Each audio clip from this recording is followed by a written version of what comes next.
துபாயில் வீடு வாங்கி கொடுத்தா அப்படி இல்லை, நல்லா காற்று ஏசி வந்துச்சா, 2வது மாடி 2nd ஃப்ளோரில் சிலு சிலுன்னு காற்று வரதுக்கு எட்டி பார்த்தா கடற்கரை தெரியுங்கிற மாதிரி ஒரு ஃப்ளாட் வாங்கி கொடுத்துக்கிறாப்புல.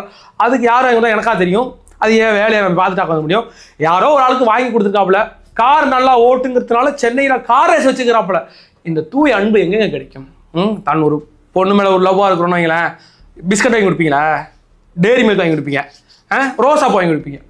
என் ஆளு கார் ரேஸ் விட்டுக்கிறாப்புலையா, சென்னை போ ஒட்டுமொத்த தமிழ்நாடு பார்க்கணும் கார் ரேஸில். கடைசியில் அந்த பொண்ணை கார் ரேஸில் அது ஓட்ட விடாமல் பண்ணிவிட்டாங்க. எல்லாரும் இந்த சவுக்கு சங்கர் தான், உங்களுக்கு தேவையில்ல சவுக்கு சங்கர் போட்டு பொழக்கணும்யா. அந்த அம்மா கார் ரேஸுக்கெல்லாம் அவன் ரெடி ஆயிடுச்சு. சவுக்கு சங்கர் முதல் நாள் ஒரு வீடியோ போட்டாப்புல, இந்த கார் ரேஸ் வைக்கிறது காரணமே அந்த யார் பெத்த ராஜோ அப்படிங்கிற மாதிரி போட்டுட்டாப்புல. அதுக்கு வேறு வழி இல்லாமல் ஊர் சிரிக்க ஆரம்பிச்சிட்டு அப்புறம் நிப்பாட்டிட்டாப்புல. அதற்கு பிறகு நிறைய ட்வீட்டெல்லாம் போடுறாங்க அவங்க, இந்த அரசை எதிர்த்து போன அரசை எதிர்த்து இந்த நிறைய ட்வீட்டு போட்டாங்க அப்படிங்கிறதெல்லாம் பார்க்குறோம். அது ஒரு காதல் அன்பு, அவ்வளோதான். யார் பெத்த ராஜோ அப்படிங்கிற மாதிரி நிவேதமான அந்த வாழ்க்கையில் வாழ்ந்து கொண்டிருந்த அந்த பெண்ணை இவர் லவ் பண்ணாரு. 2 பேரும் ஒன்றா ஒரு ரெண்டு பேரும் இன்டர்வியூ கொடுத்துருவாங்களேன். புருஷன் முன்னாடி கூட அவ்வளோ இணக்கமாக அங்கே எம்மா ரொம்ப பாசமாக இருப்பாருங்க. அவங்களுக்கு தெரிய மாட்டேங்குதுங்க அந்த பாசத்துக்கு.